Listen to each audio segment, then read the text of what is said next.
2 Timóteo 3, verso 16.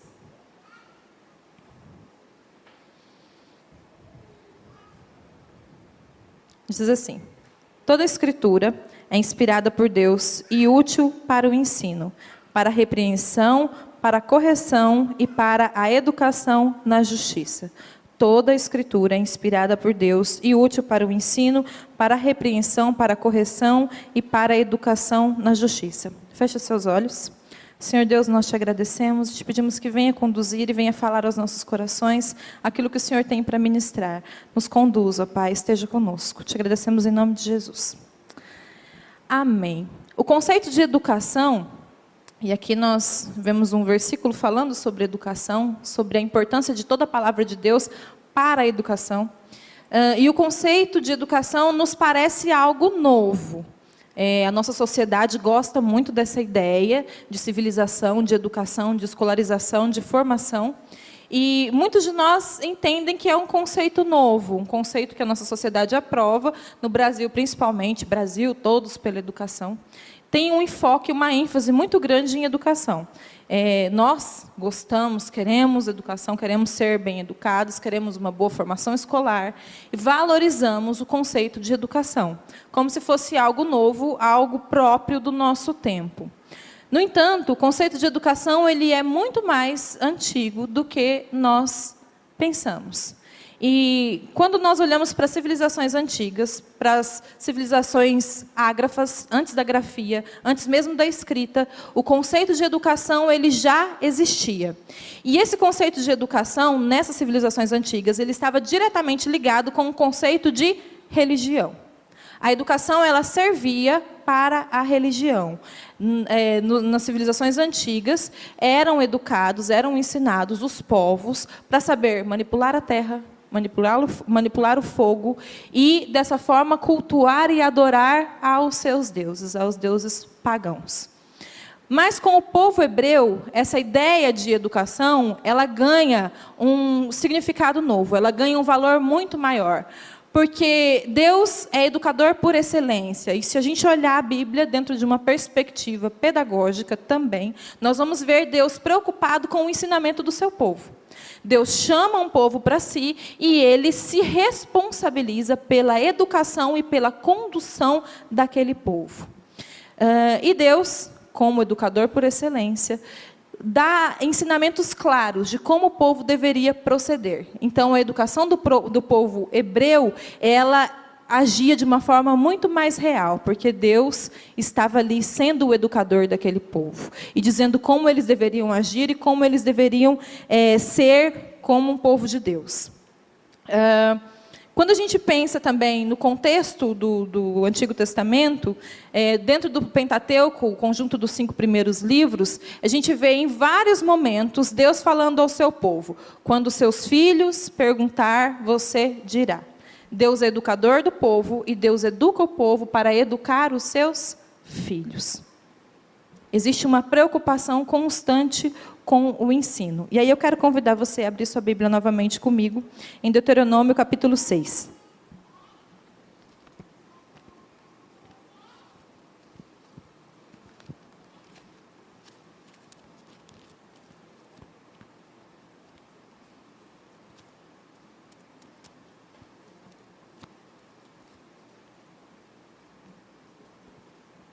Deuteronômio capítulo 6.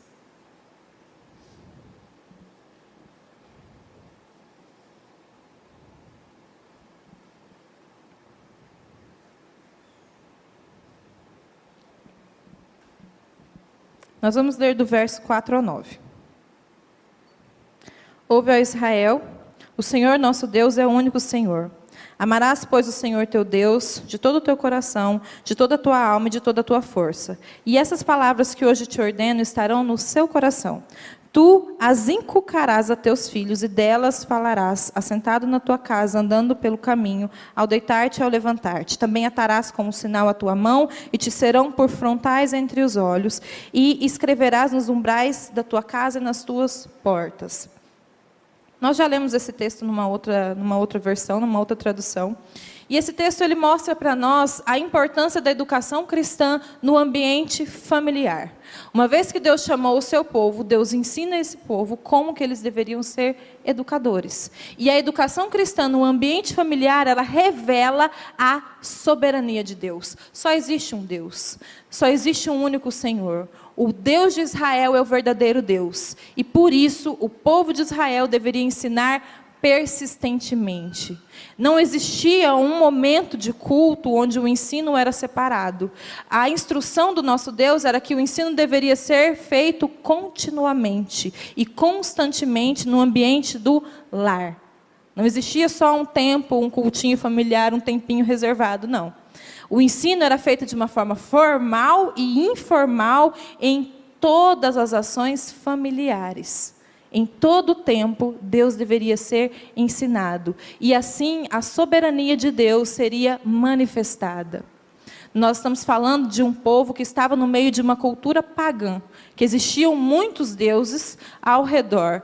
E aquele povo, eles deveriam ter um diferencial na forma de se comportar, na forma de agir e na forma também de educar os seus filhos. E é por isso que a educação cristã, nesse ambiente familiar, ela vai revelar, ela vai manifestar a soberania do Deus de Israel. O Deus que chamou aquele povo e o Deus que agora instrui o povo para instruir os seus filhos. E nós vemos também que a educação cristã no ambiente familiar, ela responsabiliza a família pela transmissão da fé. Deus agiu de forma sobrenatural para resgatar aquele povo, por intermédio de Moisés. Aquele povo presenciou muitos milagres. Ou seja, a parte que Deus deveria fazer, ele tinha feito. E o povo tinha presenciado muito bem as ações sobrenaturais, os milagres de Deus. E agora esse Deus traz também uma responsabilidade para o seu povo. O povo que andou com Deus, o povo que viu Deus, o povo que viu as manifestações, que viu os milagres de Deus, era o mesmo povo que era responsável por ensinar os seus filhos em todo o tempo. Por isso esses ensinos deveriam ser feitos em casa. Por isso os judeus levavam tão a sério, e os hebreus levavam tão a sério isso, a ponto de escrever pequenos textos e colocar nas roupas, colocar igual o texto fala, na testa. Eles entendiam que isso era algo importante, porque a educação cristã, ela manifestava essa responsabilidade familiar. Deus plenamente soberano, levantado no lar, a soberania de Deus manifestada no lar, e a responsabilidade humana também manifestada no lar, porque os pais eram responsáveis pela fé dos filhos. E aí nós vemos que cada vez que o povo de Israel descumpriu, ou negligenciou, ou não agiu de forma responsável com esse mandamento de Deus, uma geração sofria. Cada vez que uma geração negligenciava o ensino familiar, negligenciava a educação no lar, a próxima geração se perdia, a próxima geração se corrompia, a próxima geração sofria e se afastava dos caminhos do nosso Deus. Irmãos, e não é diferente no nosso tempo hoje. Nós temos também essa responsabilidade de comunicar a nossa fé, de ensinar aos nossos filhos, de levantar a soberania do nosso Deus dentro do nosso lar através do ensino. Nós também estamos habitando em meio a povos pagãos, em meio a povos que não servem ao nosso Deus. E se nós não nos responsabilizarmos, se a gente não levantar esse ensino no nosso lar, os nossos filhos, eles vão crescer achando que as outras coisas são normais, achando que todos os caminhos levam a Deus, porque é isso que fala todo mundo por aí. Quando a gente assume a nossa responsabilidade, então nós comunicamos a fé no nosso lar. E a soberania de Deus, ela é manifestada no nosso lar. E nós agimos de forma responsável, comunicando a fé para as novas gerações, para que os nossos filhos não se percam, para que os nossos netos não se percam, para que eles conheçam os feitos de Deus na nossa vida e para que eles experimentem esses feitos de Deus também em sua vida. E é isso que a educação cristã no ambiente familiar promove. Hoje de manhã a gente estava falando também sobre isso, hoje na hora do almoço, da crise que a gente vive no Brasil, né? Com relação ao contexto familiar, com relação ao contexto moral. A gente vive uma crise que parece que é sem precedente na história. O povo de Israel também viveu crises semelhantes. Nós estamos experienciando, nós estamos tendo essa experiência agora. Coisas que antes eram tão sutis, agora já batem na nossa porta aí de forma escancarada. Existe uma doutrinação escolar que entra dentro da nossa casa sem a gente perceber. Existe uma doutrinação da mídia que entra na nossa casa também de uma forma muito sutil. E quando a gente vê esse padrão de família em crise, esse padrão de família que não comunica fé, esse padrão de família distante de Deus, já se enraizou no nosso lar. E a única forma de combater isso é com o ensino, é com a educação cristã no meio da família. Se você quer combater qualquer crise familiar, levante Deus na sua casa. Torne o Senhor soberano no seu lar. Não existe crise que resista à soberania do nosso Deus. Não existe crise que se sustente quando nós assumimos a responsabilidade. E quando nós levantamos Deus através do ensino, através da pregação e através de uma vida familiar que glorifica a Deus e que manifesta a graça do nosso Deus. Essa é a resposta para a crise familiar dos nossos dias. A educação cristã nos traz essa resposta. E eu quero convidar você a abrir sua Bíblia novamente. E nós vamos observar o efeito da educação cristã no ambiente eclesiástico, no ambiente da igreja. Abra sua Bíblia em Atos 2.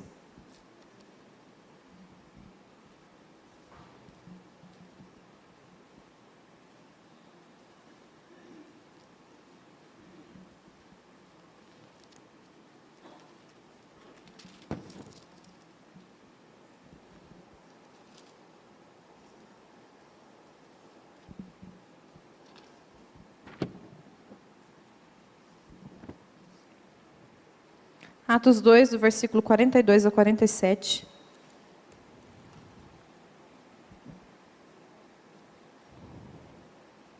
Diz assim: E perseveravam na doutrina dos apóstolos, e na comunhão, no partir do pão e nas orações. Em cada alma havia temor, e muitos prodígios e sinais eram feitos por intermédio dos apóstolos. Todos os que creram estavam juntos e tinham tudo em comum. Vendiam suas propriedades e bens, distribuindo tudo entre todos, à medida que alguém tinha necessidade. Diariamente perseveravam unânimes no templo. Partiam um pão em casa e tomavam suas refeições com alegria e singeleza de coração, louvando a Deus e contando com a simpatia de todo o povo. Enquanto isso, acrescentava-lhes o Senhor, dia a dia, aqueles que iam sendo salvos. Nós observamos a educação cristã no ambiente familiar, e agora nós observamos no ambiente eclesiástico. No ambiente da igreja, quando nós olhamos para Atos 2, nós vemos algo que para a gente é quase que utópico. Essa igreja de Atos 2, uma igreja em que todos viviam em comunhão, em que todos dividiam as coisas em comuns. É algo que a gente estuda isso e acha lindo, e acha maravilhoso. E a gente não entende, às vezes, que a raiz disso vem nos ensinamentos de Jesus. Que Jesus foi um modelo ideal de vida e de ensino. Que a doutrina dos apóstolos era nada mais, nada menos do que os ensinamentos de Jesus. A doutrina, o ensino, o conjunto de ensino que fez tudo isso aqui acontecer na igreja de Atos, foi o conjunto de ensinamentos que Jesus deixou aos seus apóstolos, aos seus discípulos. O interessante é que os judeus se frustraram com a presença de Jesus, porque os judeus esperavam que Jesus fosse um líder político. Os judeus esperavam que Jesus fosse um libertador, que ia tirar o povo judeu das garras de Roma, das garras do Império Romano. E Jesus vem na contramão de tudo isso, e ele gasta a sua vida, ele gasta o seu ministério, ele gasta 3 anos ensinando homens simples, ensinando pescadores. Eu estou tendo a honra de morar num lugar assim, muito próximo de uma aldeia de pescadores. Nós nos mudamos para a região do Vale do Guaporé. O Guaporé é um rio imenso. E tem muita pesca lá. E falar de ensinar pessoas simples, ensinar simples pescadores, é algo que queima no meu coração. Eu me sinto honrada por saber que Jesus gastou a vida dele fazendo isso. E agora eu estou vendo assim, algo muito, muito pequeno e muito semelhante. O ensino. Foi o ensino de Jesus que causou transformação naqueles homens. Foi o ensino de Jesus que tirou Pedro de um homem rude e tosco para um homem que falava e que as pessoas ouviam a pregação e o coração era transformado e havia transformação e conversão. Os ensinos de Jesus. O discipulado de Jesus. Foi isso que causou transformação e que causou todo esse crescimento na vida da igreja. E a educação cristã, que é esse conjunto de ensinos, no ambiente da igreja, ela produz comunhão. E comunhão nos nossos dias também é um desafio. Nós estamos vivendo gerações que são conectadas virtualmente, mas que são desconexas socialmente. As pessoas querem cada vez mais conexão virtual e cada vez menos intromissão na sua vida. Hoje, discipulado é um negócio assim, muito desafiador. Porque para discipular, a pessoa precisa se deixar ser conhecida, precisa caminhar junto, precisa trabalhar junto. Às vezes a gente precisa ouvir coisas que não é tão legal. Nós saímos do seminário e passamos 3 anos ali com o pastor Sebastião. E por muitas vezes eu tive que ouvir o pastor Sebastião me dando uns puxãozinhos de orelha. E eu falava assim, poxa, eu tenho que estar ouvindo isso? Tinha sim.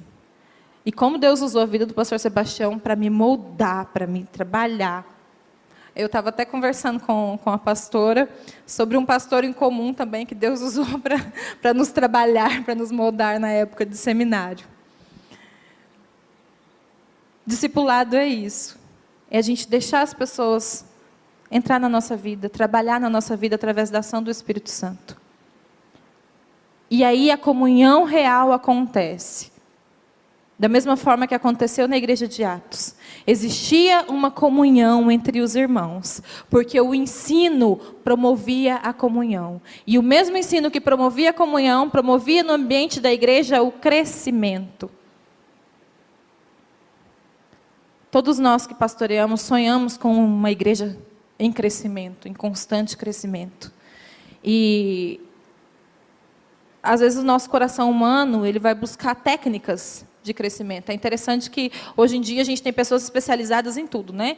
Profissionalmente, até no ambiente da igreja. Existem técnicas para crescer, para não sei o quê. A gente lê uma igreja com propósito e fica desesperado.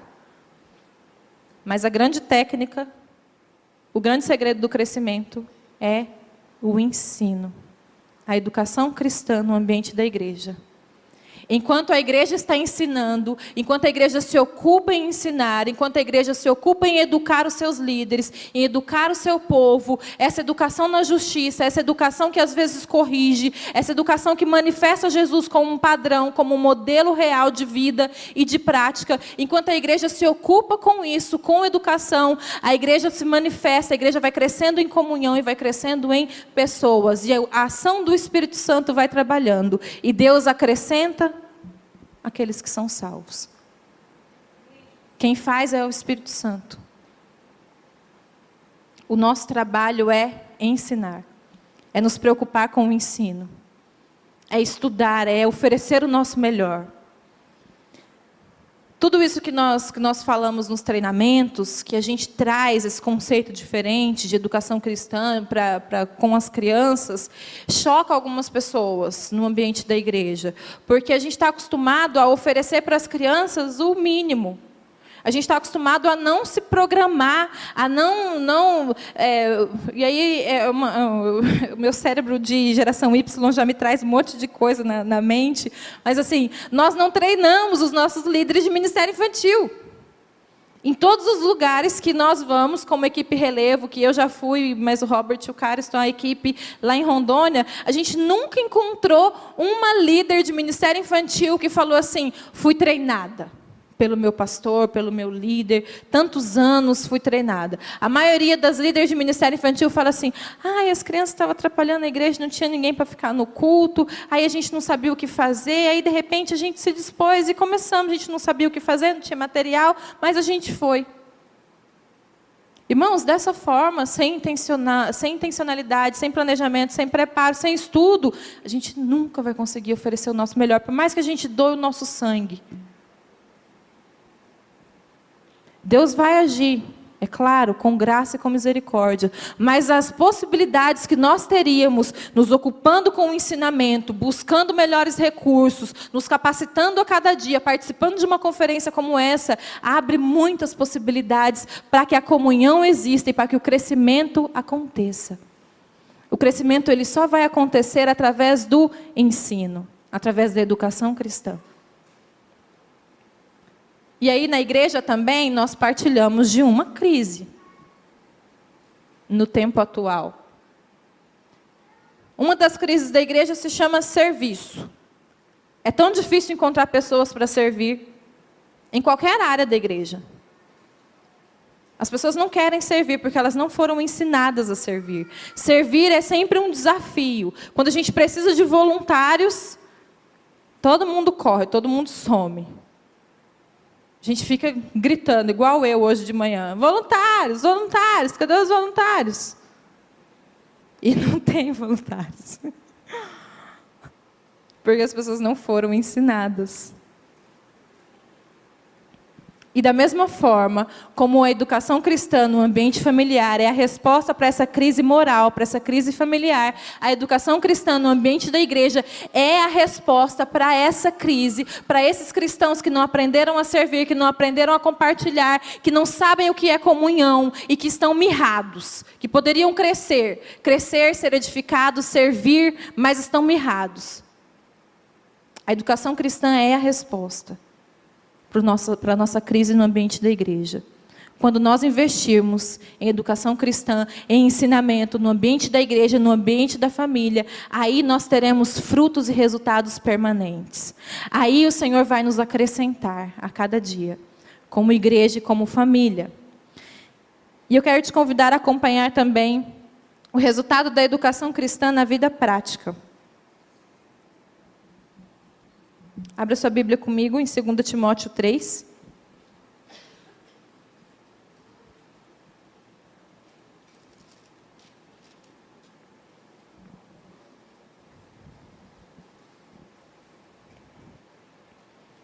Nós vamos ler do verso 14 ao 17.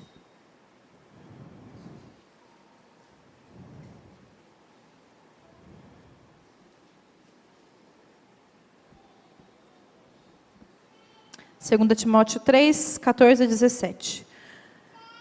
Tu, porém, permanece naquilo que aprendeste e que foste inteirado, sabendo de quem o aprendeste. E que desde a infância sabes as sagradas letras, que podem tornar-te sábio para a salvação pela fé em Cristo Jesus. Toda a Escritura é inspirada por Deus e útil para o ensino, para a repreensão, para a educação, para a correção e para a educação na justiça, a fim de que todo homem de Deus seja perfeito e perfeitamente habilitado para toda boa obra.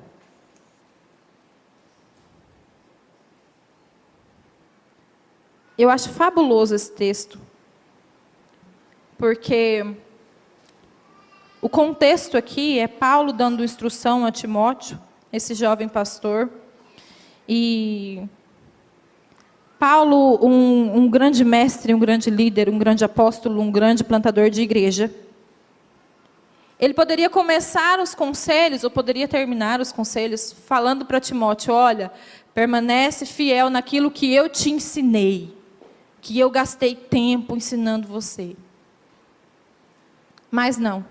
Surpreendentemente, Paulo reforça o ensinamento que Timóteo aprendeu lá na infância. Paulo não se coloca como o grande mestre da vida de Timóteo. Ele coloca o ambiente familiar, ele coloca a avó, ele coloca a mãe. Como essas pessoas que plantaram essa semente que floresceu numa fé sólida. Quando nós temos a educação cristã no ambiente familiar e quando nós temos a educação cristã no ambiente da igreja, o resultado é a educação cristã na vida prática. E na vida prática, um cristão com uma fé sólida, assim como Timóteo. Quando a fé ela é comunicada e bem comunicada desde a infância, o resultado é um cristão sólido. Um cristão com maturidade de fé, por mais que seja jovem como Timóteo. E um cristão maduro, um cristão que cresceu em fé, que aprendeu, que passou por todas as fases, que foi discipulado, que foi ensinado,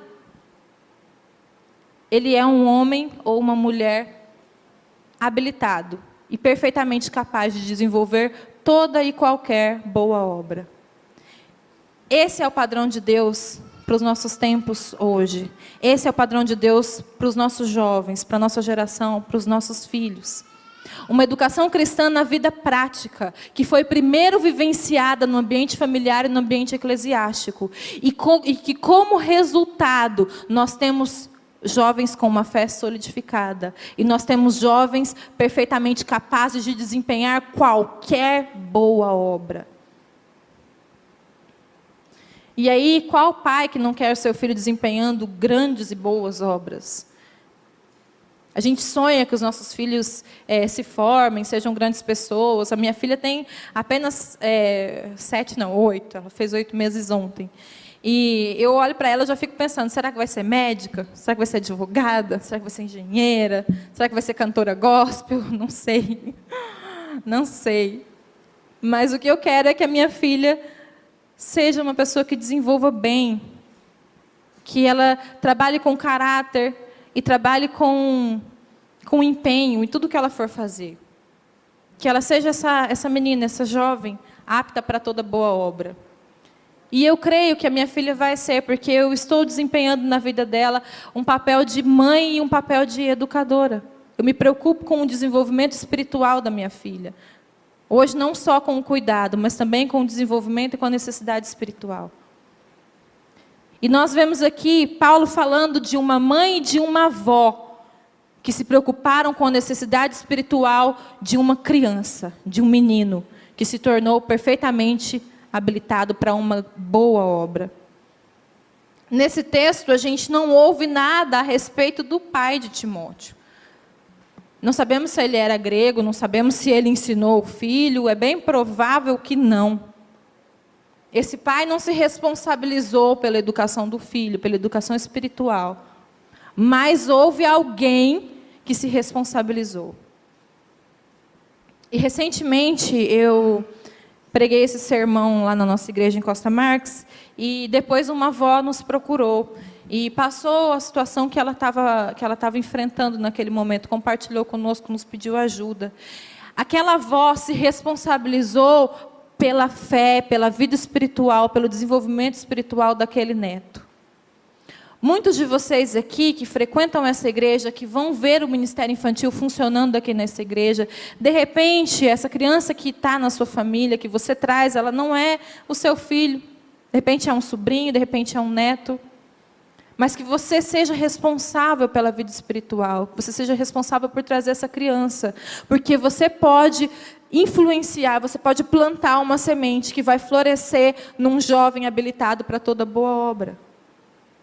Você pode ajudar nesse processo de desenvolvimento de educação. Continue trazendo, investindo. Continue trazendo as crianças para a igreja.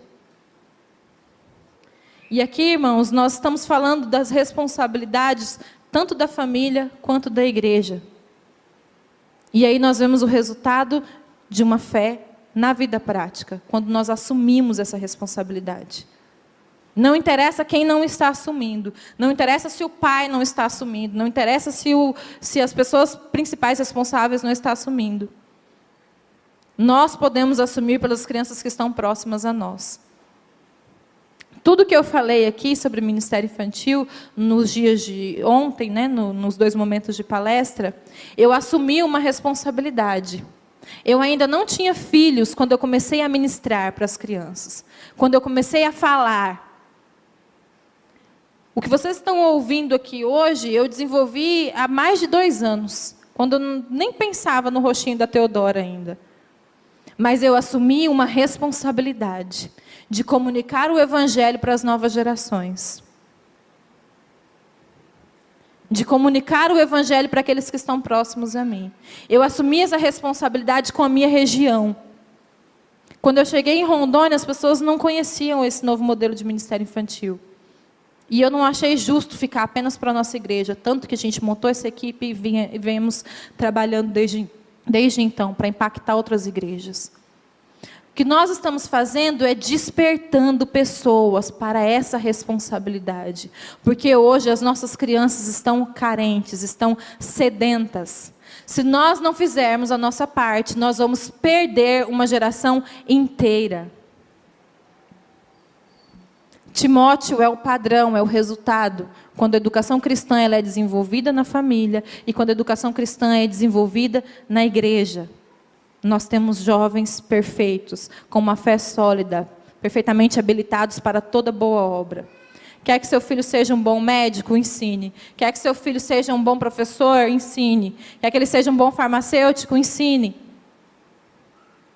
Porque é o Senhor quem nos capacita para desempenhar boas obras. É o Senhor quem opera boas obras em nós e através de nós. E Jesus é esse nosso modelo de vida e de ensino. Nós devemos ensinar em todo o tempo, para que a nossa geração não se perca.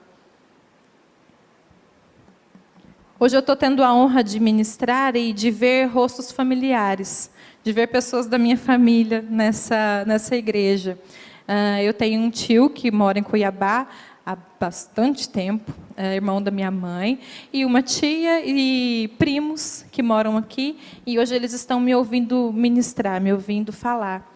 E isso para mim é uma honra, porque eu vim de uma família que não serviu a Deus. A minha mãe, ela não foi responsável por ensinar no lar. O meu pai, ele faleceu quando eu tinha 12 anos, e eu nunca fiz uma oração com o meu pai. O meu pai nunca me viu cantar na igreja. E eu nunca tive a oportunidade de cantar, de louvar. Nunca tive a oportunidade de olhar nos olhos do meu pai enquanto eu ministrava na igreja. E se a graça de Deus não tivesse me alcançado ainda na infância, eu tinha me perdido, da mesma forma que as minhas irmãs se perderam. Eu sou fruto de uma educação cristã que não foi aplicada no ambiente familiar, mas que foi aplicada no ambiente da igreja. E eu tomo para mim essa responsabilidade, eu tomo para mim.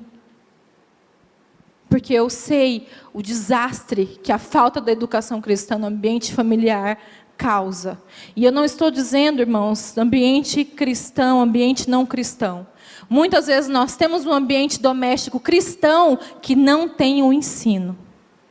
Que é o cristão de domingo à noite. Que não tem nada, não tem nenhum sinal na testa, nem um sinal na mão, nem um sinal na parede da casa, que testifica que aquela família é cristã. Os nossos filhos precisam reconhecer em nós modelos de cristão autêntico. Os nossos filhos precisam nos enxergar. A nossa casa precisa ser um lar de ensino. Um lar onde a soberania de Deus é levantada. Um lar onde a fé sólida ela tem oportunidade de crescer e de ser plantada. Um lar onde as pessoas entendem que a soberania de Deus ela é manifestada através do ensino e através da prática de fé. E é isso que causa transformação. Se nós queremos ter uma geração habilitada para toda boa obra em Cristo, uma geração que vai impactar o nosso país, uma geração que vai causar um movimento na nossa igreja, nós precisamos começar hoje com o ensino. E oferecer o nosso melhor, oferecer o melhor ensino, oferecer o melhor material, oferecer o melhor do nosso tempo. E aí, voluntários, é com vocês. Precisamos de vocês. Cadê os voluntários? Precisamos de vocês.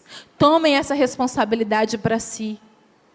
Ensinem as nossas crianças. Dediquem-se para que essa geração não se perca, mas que nós tenhamos, geração após geração, cristãos que foram ensinados na igreja e na família, e que fazem a diferença, e que são perfeitos para toda boa obra.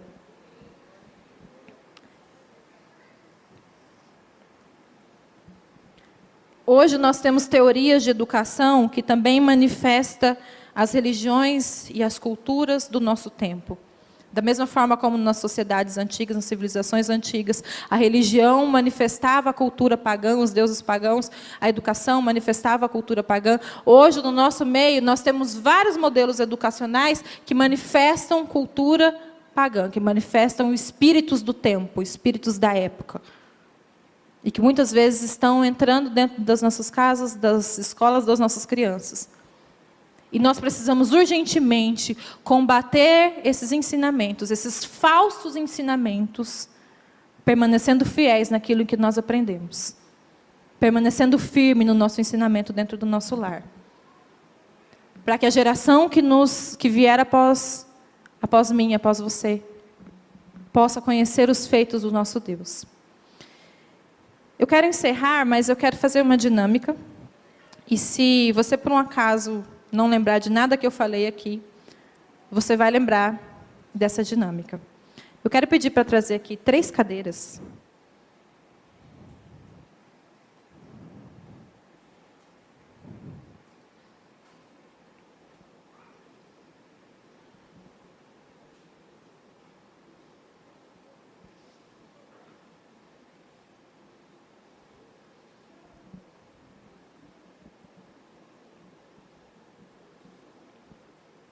Para ajudar a fixar na sua memória. Eu quero representar o que eu falei aqui nessa noite com essas 3 cadeiras. Uma atrás da outra, assim.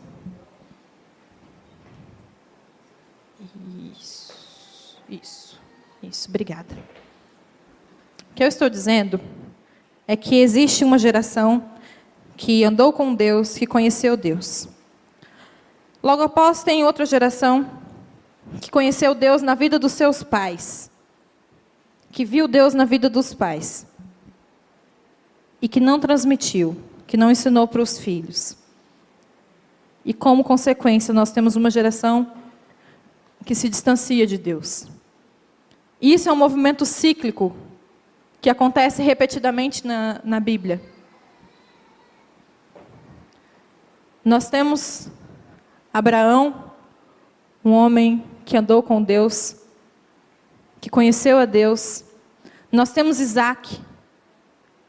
Muito pouco tem relatos sobre a fé, sobre a espiritualidade de Isaac. Um homem que conheceu Deus na vida de seu pai. E um homem que não transmitiu, que não ensinou. E como resultado, nós temos Jacó.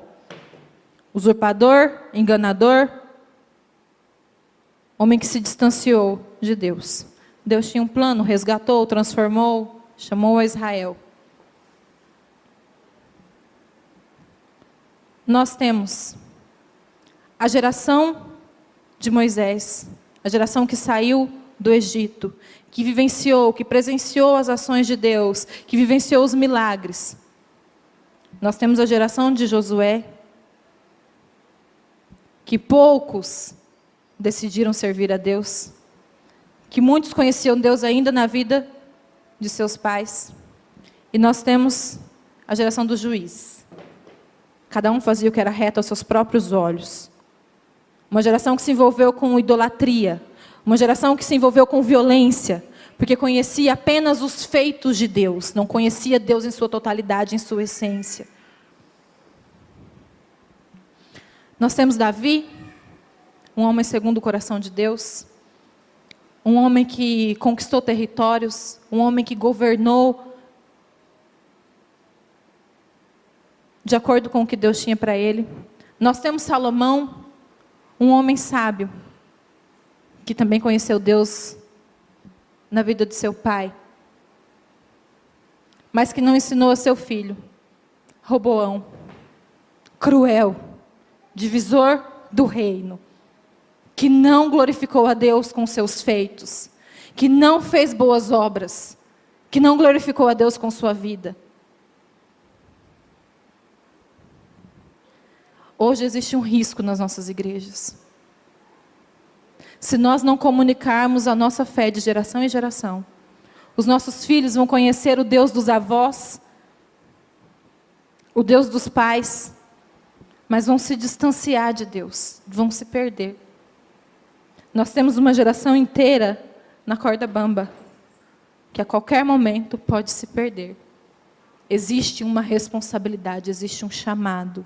Nós precisamos resgatar essa geração. Nós precisamos fazer a nossa parte para que essa geração não se perca.